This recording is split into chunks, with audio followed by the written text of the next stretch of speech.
접신소녀와 계룡산도사 무속의 세계에 관하여 제15편 백부의 원혼. 태백산에서 돌아온 은정은 공주터미널에서 버스에서 내렸다.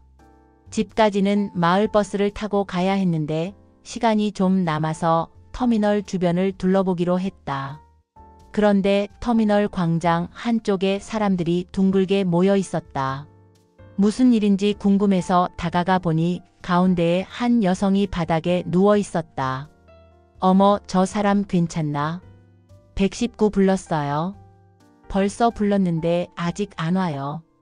사람들이 웅성거렸지만 아무도 직접 도우려 하지는 않았다. 은정이 더 가까이 가보니 단정하게 차려입은 30대 중반으로 보이는 여성이 바닥에서 몸을 떨며 경련을 일으키고 있었다. 눈은 뒤집혀 있고 입에서는 하얀 거품이 나오고 있었다. 간질 발작이구나. 은정은 즉시 상황을 파악했다. 잠깐만요. 은정이 사람들 사이를 헤치고 들어갔다. 위험해요, 아가씨. 누군가 말렸지만 은정은 개의치 않았다. 가방에서 휴지를 꺼내 여성의 입 주변을 조심스럽게 닦아주었다. 그리고 목에 둘렀던 손수건을 풀어서 여성의 눈을 살짝 덮어주었다. 괜찮을 거예요. 곧 나아질 거예요. 은정이 여성의 이마에 손을 얹고 조용히 말했다. 그런데 이상한 일이 일어났다. 여성의 몸에서 차가운 기운이 느껴졌다. 그리고 그 기운 속에서 강한 분노와 원망이 전해져 왔다. 이건 단순한 간질이 아니야. 은정은 직감적으로 알았다. 이 여성에게 무언가 영적인 문제가 있다는 것을. 5분 정도 지나자 여성의 경련이 멈췄다. 눈동자도 정상으로 돌아왔다. 어디지? 여성이 주변을 둘러보며 당황했다. 공주터미널이에요. 갑자기 쓰러지셨어요. 은정이 부드럽게 설명했다. 또 그랬구나. 여성의 표정이 어두워졌다. 자주 그러세요? 네, 한 달에 2~3번씩. 병원은 다니세요? 다녀요. 하지만 약을 먹어도 계속 그래요. 여성이 힘없이 말했다. 119 구급차가 도착했지만 여성은 괜찮다며 치료를 거부했다. 또 병원에 가봤자 똑같은 말만 하실 텐데. 사람들이 흩어진 후 은정은 여성과 이야기를 나누었다. 성함이 어떻게 되세요? 이미영이라고 해요. 미영 씨, 혹시 이런 증상이 언제부터 시작됐는지 기억하세요? 한 3년 전부터요. 갑자기 시작됐어요. 그 즈음에 특별한 일이 있었나요?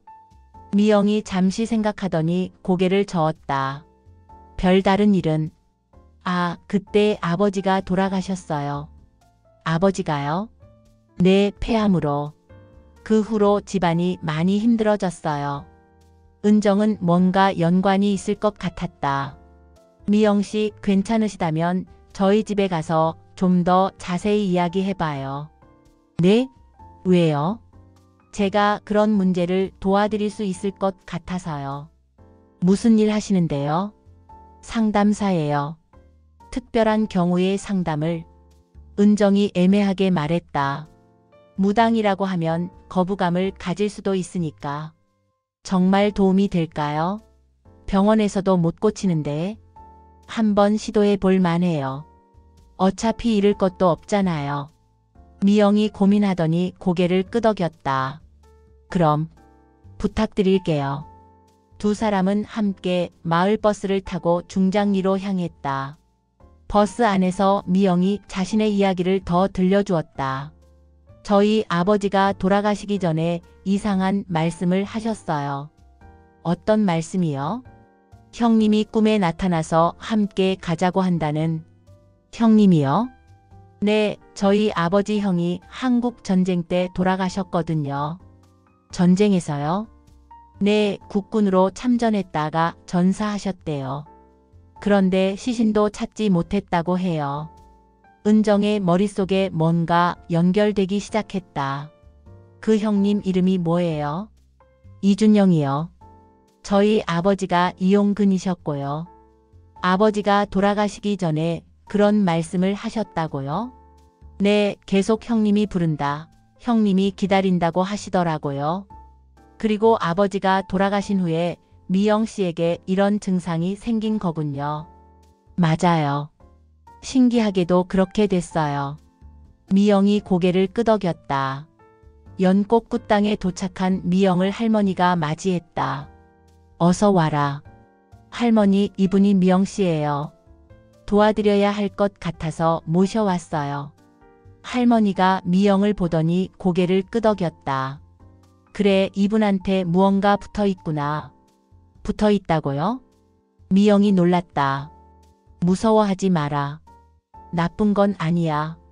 할머니가 미영을 안심시켰다. 은정아, 상담실로 모셔라. 상담실에 앉은 미영에게 은정이 좀 더 자세한 이야기를 들었다. 백부님에 대해서 더 들려주세요. 잘 모르겠어요. 제가 태어나기 전에 돌아가신 분이라 아버지한테서 들은 이야기는 없어요. 가끔 술 드시고 나면 형님 이야기를 하셨어요. 어떤 이야기요? 형님이 얼마나 착했는지, 얼마나 가족을 사랑했는지. 미영이 기억을 떠올렸다. 그리고 전쟁에 나가실 때 꼭 살아 돌아와서 부모님 봉양하겠다고 하셨다는. 하지만 돌아오지 못하셨군요. 네, 그래서 아버지가 평생 죄책감을 가지고 사셨어요. 죄책감이요? 형님 대신 자기가 살아남았다는. 형님이 해야 할 부모님 봉양을 자기가 하게 됐다는. 은정은 점점 상황이 보이기 시작했다. 미영씨, 혹시 집에서 제사 지내시나요?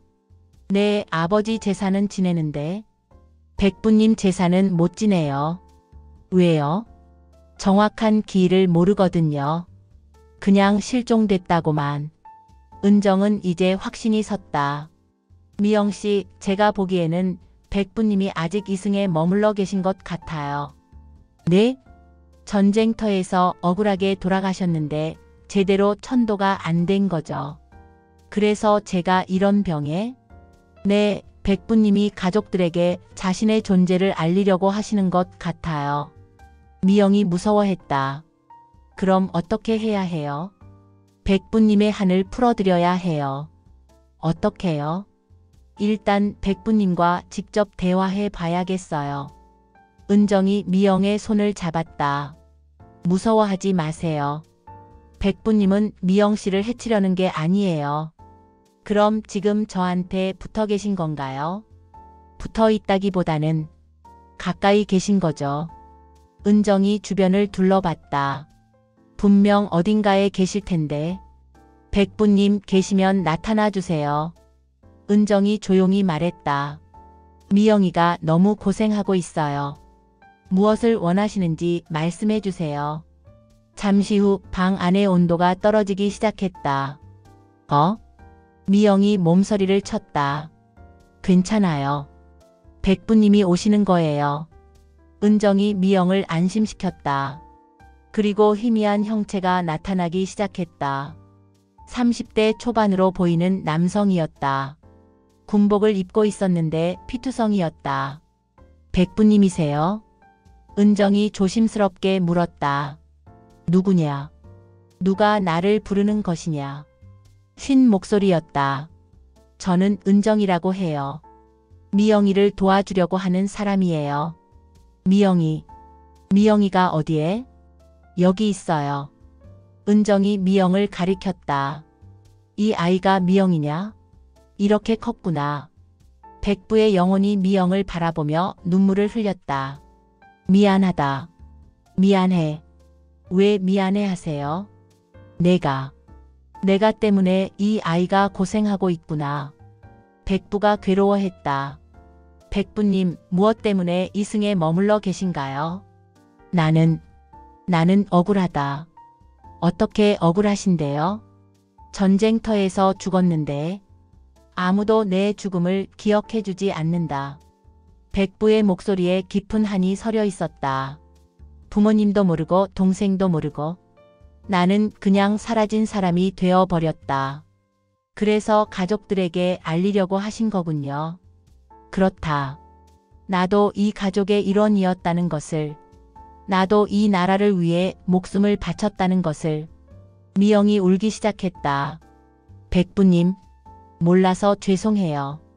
아니다. 너희가 잘못한 게 아니다. 백부가 미영을 위로했다. 다만 내 존재를 인정해주기만 하면 된다.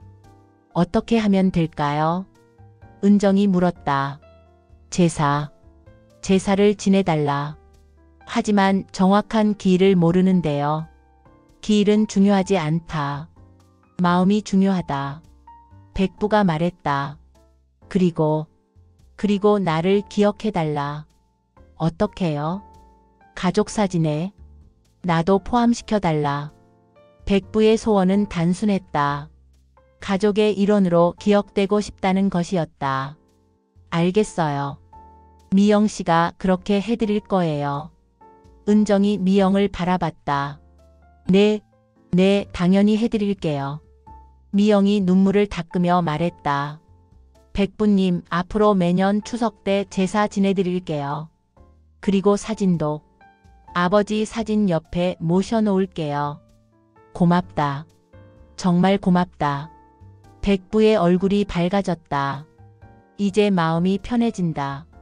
그럼 이제 편히 가실 수 있어요. 그런데 한 가지 더 부탁이 있다.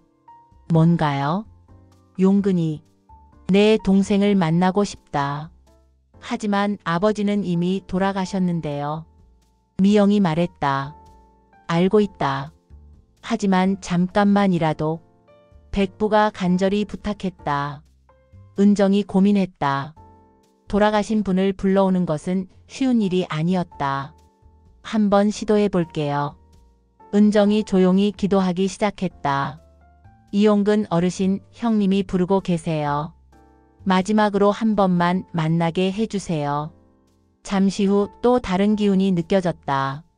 50대 후반의 남성이 나타났다. 미영의 아버지였다. 형님, 용근아. 두 형제가 70년 만에 재회했다. 형님, 그동안 어디 계셨어요? 나는 여기 있었는데 너희가 모르더구나. 몰라서 죄송해요, 형님. 용근이 형에게 절했다. 이제 됐다. 이제 마음 놓고 갈 수 있겠다. 준영이 동생의 어깨를 토닥였다. 그런데 형님, 왜 미영이한테? 미안하다. 다른 방법을 몰랐다. 준영이 죄송해했다. 이제 그만하겠다. 미영이를 더 이상 괴롭히지 않겠다. 고마워요, 백부님. 미영이 눈물을 흘리며 말했다. 용근아, 미영이를 잘 지켜줘라. 네, 형님. 걱정하지 마세요. 두 형제가 마지막 인사를 나누었다. 이제 정말 가겠다. 준영이 점점 흐려지기 시작했다. 안녕히 가세요, 백부님. 미영이 큰 소리로 외쳤다. 고맙다. 정말 고맙다. 두 형제의 모습이 따뜻한 빛에 쌓여 사라졌다. 영혼들이 떠난 후 상담실이 갑자기 밝아졌다. 뭔가 달라진 것 같아요. 미영이 말했다. 어떻게요? 가슴이 시원해요. 지금까지 뭔가 눌려있던 것 같았는데 이제 괜찮을 거예요. 은정이 미소 지었다. 정말요? 이제 발작 안 일으킬까요? 네, 백부님이 원하시던 걸 이루셨으니까요. 미영이 안도의 눈물을 흘렸다. 선생님, 정말 감사해요. 어떻게 이런 일을. 특별한 건 아니에요. 누구나 할 수 있는 일이에요. 은정이 겸손하게 말했다. 그런데 정말 제사 지내야 하나요? 네, 약속하셨잖아요. 언제 하면 될까요? 이번 추석 때 하시면 돼요. 아버지 제사와 함께. 알겠어요. 꼭 그렇게 할게요. 미영이 결심에 찬 표정을 지었다. 그리고 사진도 구해서 모셔놓을게요. 좋은 생각이에요. 며칠 후 미영에게서 연락이 왔다. 선생님, 정말 신기해요. 뭐가요? 그 후로 한 번도 발작이 없었어요. 다행이네요. 병원에서도 놀라워해요. 갑자기 뇌파가 정상으로 돌아왔다고. 은정은 뿌듯했다. 그리고 백부님 사진도 구했어요. 어떻게요? 국가보훈처에 연락했더니 전사자 명단에 있더라고요. 사진도 보관되어 있고요. 정말 다행이네요. 이번 추석에 정말 제대로 제사 지내드릴 거예요. 미영의 목소리에 기쁨이 넘쳤다. 백부님도 기뻐하실 거예요. 선생님, 정말 감사해요. 평생 잊지 못할 은혜예요. 전화를 끊고 나서 은정은 생각했다. 때로는 병의 원인이 의학적인 것만이 아닐 수도 있다는 것을. 영적인 문제가 육체적 증상으로 나타나기도 한다는 것을. 그리고 그런 경우에는 영적인 치유가 필요하다는 것을. 며칠 후 장 선생과 정법 스님이 함께 연꽃구 땅을 찾았다. 은정 씨, 또 대단한 일을 하셨다면서요? 별일 아니에요. 그냥 도와드린 것뿐이에요. 은정이 미영의 이야기를 들려주었다. 신기하네요. 간질병이 영적인 원인 때문이었다니. 장 선생이 감탄했다. 불교에서도 그런 경우가 있어요. 업장 때문에 병이 생기는 경우가. 정법 스님이 말했다. 그런데 은정 씨는 어떻게 그걸 알아내셨어요? 그냥 직감적으로 느껴졌어요. 역시 무당의 직관이네요. 하지만 가장 중요한 건 백부님의 마음을 이해해 드린 거예요. 은정이 말했다. 70년간 가족들에게 인정받지 못한 외로움. 그게 얼마나 클까요? 맞아요. 결국 모든 문제의 근본은 마음이에요. 할머니가 차를 가져오며 말했다. 마음을 풀어주면 몸도 따라서 나아지는 법이야. 그날 밤 은정은 신당에서 백부의 영혼을 위해 기도했다. 이제 편안한 곳에서 쉬고 계실 거라고 믿으면서. 그리고 앞으로도 최선을 다해 도와드리겠다고 다짐하면서.